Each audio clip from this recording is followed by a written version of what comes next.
Friends, ரொம்ப நாள் கழிச்சு இன்றைக்கி நம்ம சொந்த ஊருக்கு வந்தோம். அதனால் தோட்டத்தெல்லாம் ஃபுல்லாக அவங்களுக்கு வீடியோ எடுத்து காமிக்கிறாங்களா ஃபோன் எடுத்து வந்தேன்.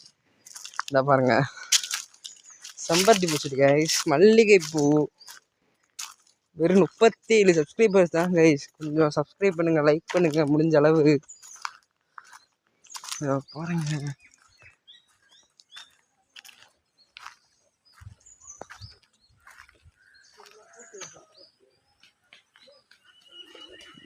பாருங்க, நல்லா பாருங்க.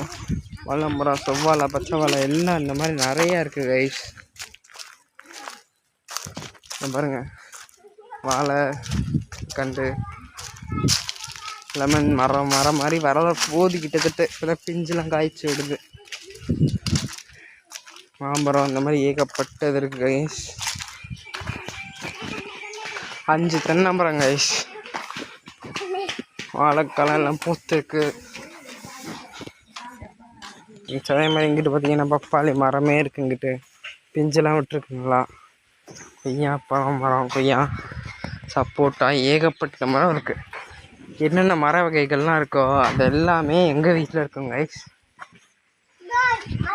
மக்களே, அப்படியே இந்த பக்கத்து வந்தால் செவ்வாழை மக்களே. செவ்வாழை மரம் ஃபுல்லாக இருக்குது, இப்போ பிஞ்சு விட்டுருக்கு. இதுக்கெலாம் பச்சை வாழைலாம் கூட ஈஸியாக வளர்ந்துரும் கைஸ். ஆனால் இந்த செவ்வாழை இருக்கே பெருசாக வளர்ந்து காய் காய்க்கும். இதெல்லாம் இப்படியே காய் காய்ச்சிரும். சரி கைஸ், உங்கள் வீட்லேயும் இந்த மாதிரி தோட்டம் இருந்தால் கமெண்ட் பண்ணுங்கள், என்னென்ன மரம் இருக்குன்றது பார்ப்போம். அதே மாதிரி உங்களுக்கு இந்த மரம் பேர் என்னன்னு தெரியும்னா அதையும் கமெண்ட் பண்ணுங்கள். சரி கைஸ், நம்ம வீடியோ பிடிச்சிருந்தா லைக் பண்ணுங்கள், ஷேர் பண்ணுங்கள், கமெண்ட் பண்ணுங்கள், சப்ஸ்கிரைப் பண்ணிடுங்க. அடுத்த வீடியோவில் பார்ப்போம். Tata, bye bye.